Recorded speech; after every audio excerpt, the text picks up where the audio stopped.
বিগত ৫০ বছরেরও বেশি সময় ধরে যুক্তরাষ্ট্রে হু হু করে বাড়ছে অভিবাসীর সংখ্যা। সমান্তালে বাড়ছিল অবৈধভাবে অভিবাসন প্রত্যাশীর সংখ্যাও। তবে মার্কিন প্রেসিডেন্ট ডোনাল্ড ট্রাম্প দ্বিতীয় মেয়াদে ক্ষমতা নেয়ার পর সেই সূচক নেমেই চলেছে। কমেছে ১০ লাখের বেশি অভিবাসীর সংখ্যা। এমনকি ইমিগ্রেশন অ্যান্ড কাস্টম এনফোর্সমেন্ট আইসের হাতে গ্রেপ্তার হয়েছেন প্রায় ৫ লাখ অবৈধ অভিবাসী। এরই ধারাবাহিকতায় স্থানীয় সময়ে মঙ্গলবার নিউ ইয়র্কের ম্যানহাটনের রাস্তায় থাকা এক আফ্রিকান ব্যবসায়ীকে গ্রেপ্তার করে আইস।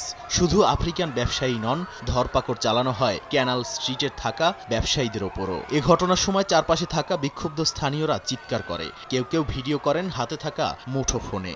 এমনকি প্রতিবাদকারীদের ধাক্কাও দেন আইস কর্মকর্তারা। তবে সামাজিক যোগাযোগ মাধ্যমে সে ভিডিও ভাইরাল হলে ক্ষোভে ফুঁসে ওঠে অভিবাসী ও স্থানীয়রা। পরদিন ঠিক একই স্থানে জড়ো হন শত শত মানুষ।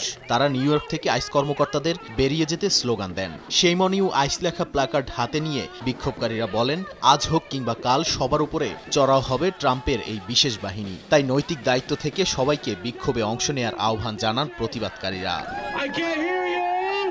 ডিপার্টমেন্ট অব হোমল্যান্ড সিকিউরিটি জানায়, মঙ্গলবারের অভিযানে মালি, সেনেগাল, মৌরিতানিয়া ও গিনি থেকে যাওয়া অন্তত ৯ জনকে গ্রেপ্তার করা হয়েছে। তাদের মধ্যে কয়েকজনের নামে আগে থেকে ফৌজদারি মামলা ছিল বলেও অভিযোগ করেন তারা। এর মধ্যেই আইসের অভিযানের ছবি ও ভিডিও সংগ্রহ করে নিজ দপ্তরে পাঠানোর আহ্বান জানিয়েছেন নিউ ইয়র্কের অ্যাটর্নি জেনারেল লেটিশিয়া জেমস।